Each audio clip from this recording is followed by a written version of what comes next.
Rama.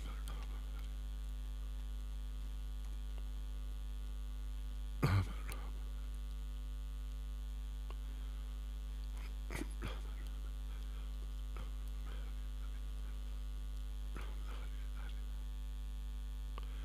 Rama, Rama, Hari, Hari, Rama, Rama, Rama, Hari, Rama, Rama,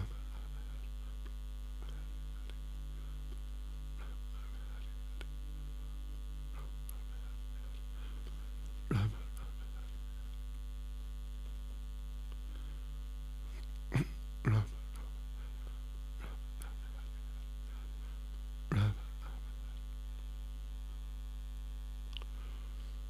Rama, Rama.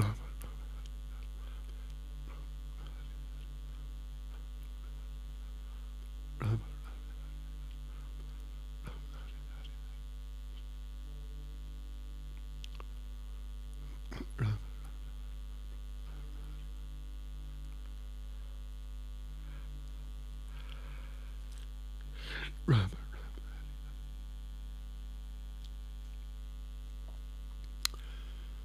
Rama, Rama, Rama. Okay, so here we go, devotees. Questions and answers.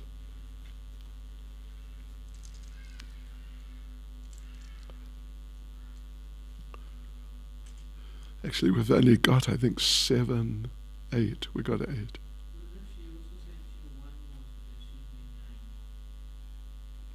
There's only 8 on this list. Was it sent to me? I haven't got it. Yeah, you can read it out at the end. So, devotees, Hare Krishna. We have some questions, couple from Bhakti Vaibhava, and a few just general questions. First of all, our prayers. Nama Om Vishnu Padaya Krishna Prestaya Bhutale Shrimati Bhakti Vedanta Swaminiti Namane Namaste Saraswati Deve Gauravani Pracharne Nirvishesha Shunyavadi Paschetyadesh Dharne Sri Krishna Chaitanya Pramanityananda Sri Advaita Gadadha Shivasadi Gaura Bhakta Vrinda Hare Krishna Krishna Krishna Hare Hare Hare Rama Rama Rama Hare Hare Vanchakapaturubhyascha kripa sindubhya evacha Patitanam Pavanebhyo Vaishnavebhyo Namo Namaha. Srila Prabhupada Ki Jai. So first of all, a couple of questions, 2 questions from Bhakti Vaibhava.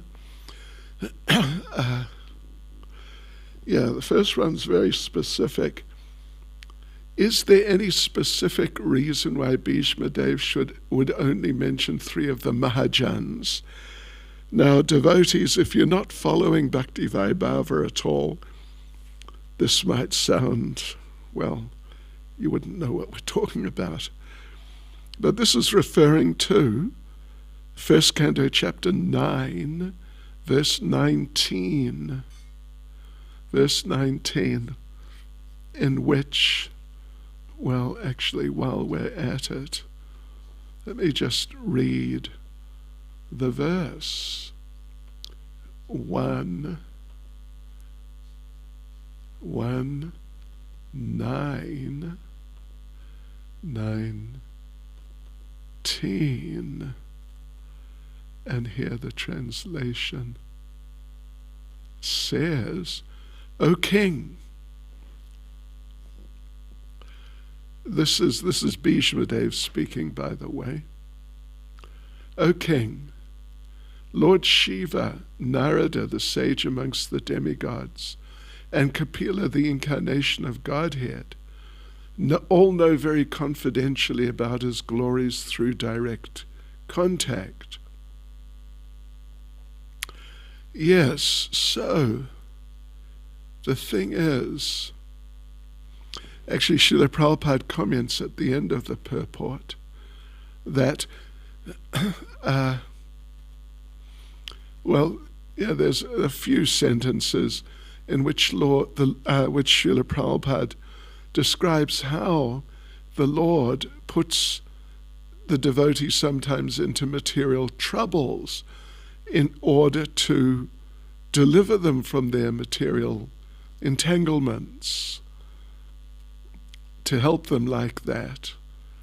So, and in this way the devotee progresses. Prabhupada says, thus the Lord snatches, this is right at the end of the purport of 1st Canto chapter 9 verse 19. Thus the Lord snatches the fallen soul from the maya of material existence. Tribulations offered by the Lord to his devotee are different from the tribulations resulting from vicious action. Yes, so difficulties which come to the devotee by the arrangement of the Lord, not through the karma, the bad karma, the vicious actions that the devotee may have done previously.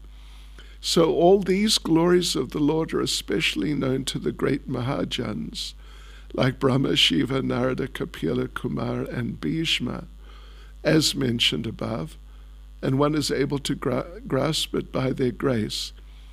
So, of course, in the verse itself, Srila Prabhupada, Bhishma Dev mentioned three of these, Shiva, Narada, and Kapila. So they understand this point. The point is that these three understand this point, that the devotees progress due to the Lord sending them difficulties. So, but others amongst the Mahajans also understand that, as Prabhupada says here. This is especially known to the great Mahajans, like Prabhupada mentions also Lord Brahma. Then, of course, Shiva, Narada, Kapila, as from the verse. And then also Kumar and Bhishma. Bhishma, who's speaking, is also a Mahajan. So Srila Prabhupada, and actually I had a look through Srila Vishwanath Chakravarti Thakur's commentary on this verse. And this is the point they make, that Shiva, Narada, and Kapila understand how the Lord sending a devotee difficulties can help the devotee progress. So they understand, but it's not necessarily they're the only ones who understand, as Prabhupada's pointing out here. Others may also understand, but these people, they also understand. Are there different... This was a bit of a typo, so it's supposed to be, are there different Narada Munis? Yes. Are there different Narada Munis in different universes like Brahma? Was there only one Narada Muni? Basically, there's one Narada Muni, and he visits different universes. Yeah. Unlike Lord Brahma, who is stationed, he's stationed in his universe, and he doesn't go outside. Narada Muni specifically goes outside. He travels to the spiritual world. Then he comes back to the material world. Then he goes back to the spiritual world. Then again he comes back to the material world and goes to different places in the material world to preach. So yeah, there's only one Narada Muni. So here's some general questions. What could we do to have Tulsi come into the home? Do you have tips to nurture her? Sure. A few things at least. You know, the main thing is Tulsi is attracted by devotion. So if you want Tulsi in your home, you should really increase your devotional activities. You should increase your chanting, both quantitatively and qualitatively, and you should follow all the regulative principles, study Prabhupada's books, have a Krishna conscious program in the evenings at home instead of watching TV. In these ways you can become qualified to have a real Tulsi. So once you're doing these things nicely, then you can approach the temple authorities, your local temple. And if they have enough Tulsis, they may be, if they're satisfied with your standard, they may be able to give you, or they may be willing to give you, if they have enough, a Tulsi for you to look after. And Tulsi is nurtured by devotion, as we said. So generally, if she starts to deteriorate in her condition, and even sometimes she may die, this is generally a sign of a lack of devotion among those who are meant to be looking after her. So in order to look after her, you'll have to get directions, the specific details. You'll have to get directions from the temple authorities, particularly those who have experience with Tulsi. You have to feed her properly. Without using pesticides, you should try to get rid of any bugs that may try to attack her, because these things happen. Yeah, and this is basically what you should do. Come to a good standard devotionally, in chanting 16 rounds minimum, following all the regulative principles, and then approach the temple authorities. So here we go, another question, beginning with a statement. This could be speculation, so if possible, please clarify. Is it the case that Krishna is so loving that he keeps forgiving entities' mistakes even when they make him suffer in pain? Would Radharani naturally protect Krishna? My question is, if Srimati Radharani plays a strong role in protecting Krishna or his feelings, or does she play only the role of giving pleasure? Does the protection of Krishna, although he doesn't need it, come from, say, Lord Balaram? Well, Balaram is more protective. We talked about that. Balaram's appearance day here and there. And yeah, that's a fact. Radharani, she, first of all, it's not that Krishna just keeps forgiving and forgiving and forgiving. For example, where were we? Maybe we were in Midrand? No, we were in Lanesia. I told the story of Devasa Muni, Maharaj Ambarish. Yeah, that was Lanesia. So Devasa Muni offended the great devotee Maharaj Ambarish very badly, very badly. And so Krishna punished him, sent the Sudarshan Chakra to kill him. Devasa Muni had to run. And eventually he approached the Lord himself and said, please, can you withdraw your weapon?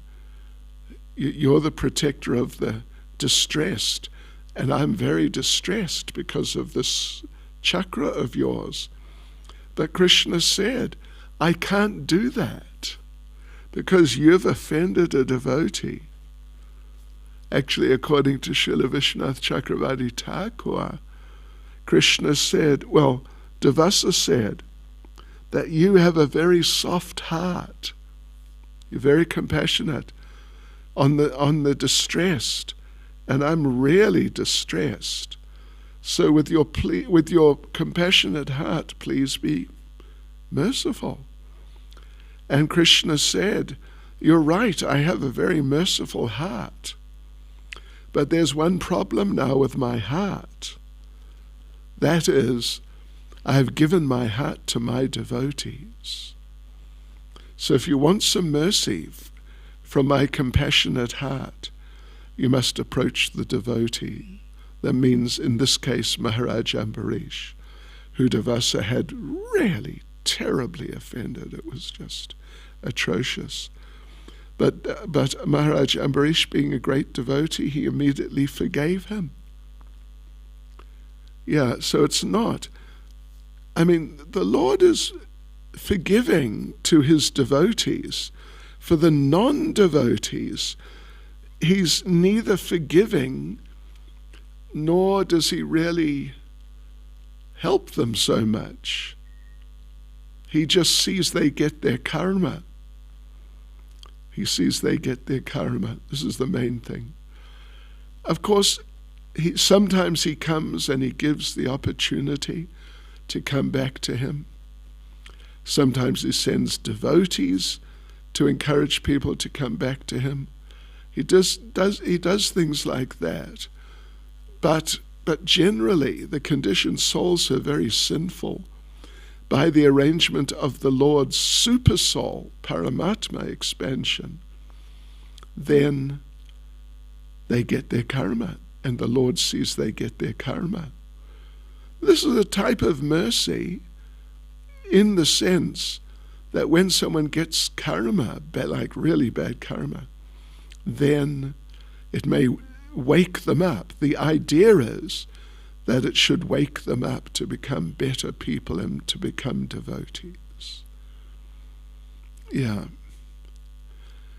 But if someone offends devotees, the Lord takes this worse than if the people offend him. Yeah. So, but Radharani, she is overseeing the devotees, even us, the devotees here on this planet.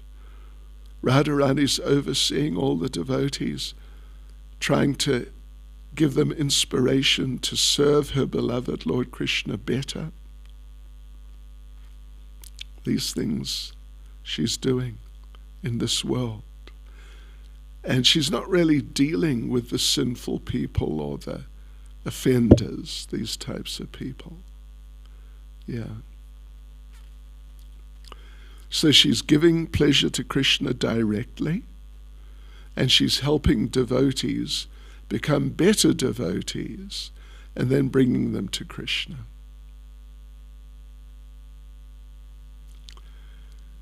So can you explain the sequence of Mangal Arati and greeting of the deities?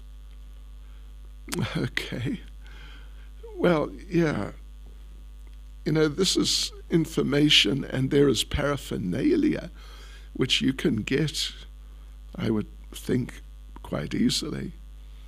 So first of all, there's offering of incense, agarbatti.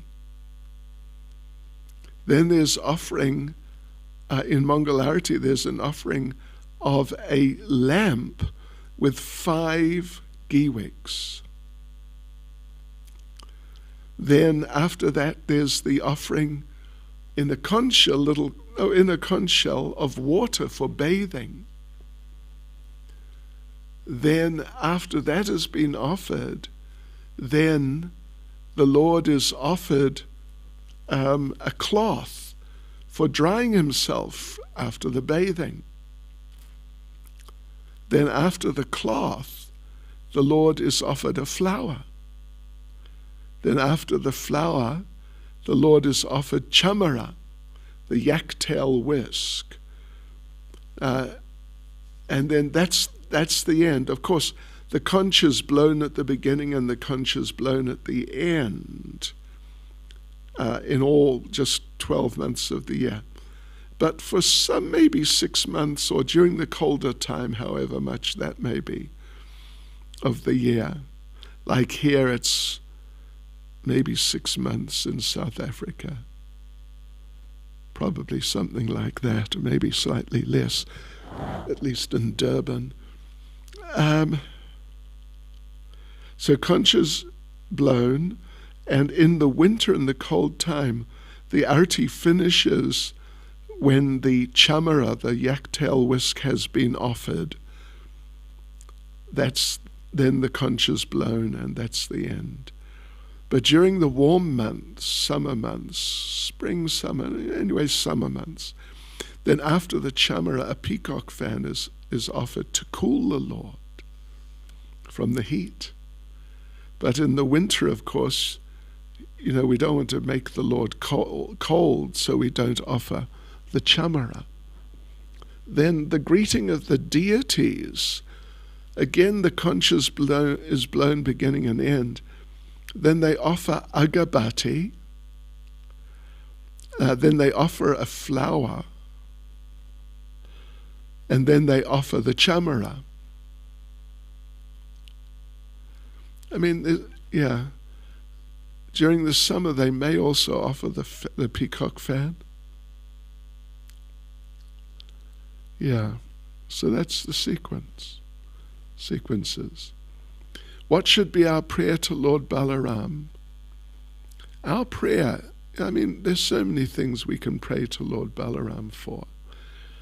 But basically, our prayer should be that you, dear Lord Balaram, you're the original spiritual master, because you are so close to Krishna, you know him. You know him practically better than anyone other than Srimati Radharani. Maybe the same as how she knows him. So, please, and you are in the mood of being a devotee. You're in the mood of a spiritual master. So please help me. Please see I get good instruction, and please see that I get engaged in devotional service regularly. Those are nice prayers for Lord Balaram. 7. Can we chant the names of different gods and goddesses using the beads? Not with our japa beads. With our japa beads, either neem or Tulsi. Then they're only for chanting Hare Krishna Mahamantra, basically. Or it may be sometimes a mantra for some other form of Krishna is possible, like Lord Chaitanya. But 99% the japa beads are used for chanting Hare Krishna Mahamantra, and definitely not gods and goddesses. So here's another question. What is prarabdha? Prarabdha karma means your karmic reactions incurred quite some time ago. Quite some time ago, they've been sitting in your heart for it could be quite a long time. Yes, so devotional service is so powerful. It kills all of a person's prarabdha karma, all of their bad karma, or good and bad, from the past. Hare Krishna.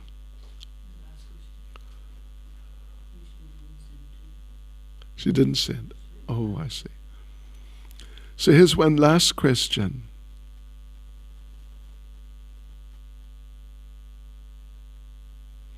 If anyone commits sins, they will go to heaven, and those who are in the mode of goodness... Sorry. If anyone commits sins, they go to hell, and those who are in the mode of goodness, they go to heaven. Then why are we facing the results of karma after taking birth? Well, we have plenty of sins in our stockpile. And it's just part of them that determine where we're going to be born. But there's plenty of others left over, so that after we're born, we'll get more karmic reactions. Just for a sinful person to just go to hell, I mean just go there and just land there, that's because of their sinful activities, but that's not the end of the reactions. Then they're going to have to go through all sorts of things in hell. And those in the mode of goodness, they go to heaven. Yeah, if they're fortunate, they may become devotees, actually, people in the mode of goodness. So anyway, but if a person has very good karma, very good, they can go to the heavenly planets, but that will not be the end of it. Then more reactions will come on and on and on while they're in the heavenly planets, and they'll get many good things happening. Occasionally they may get some bad reaction too, even in the heavenly planets. So in other words, our births are not, do not, what would you say? It's not that all of our karma is involved simply in the decision of where we're going to be born and then to get us born there. There's still plenty more karma for us to take after we've been born, even though, of course, we've been born on the basis of some of our karma. I hope that's clear. Hare Krishna. Srila Prabhupada ki jai. Your battery's just about dead. Right, so there you go, devotees. Just a few questions this evening. We'll see you around next time. If you can, join us on Japa tomorrow morning at, we'll be here, I guess. It'll be just shortly after 4. So any time after like 4 or after 5 or 10 past 4, we'll be chanting till 7. Hare Krishna. Srila Prabhupada ki jai.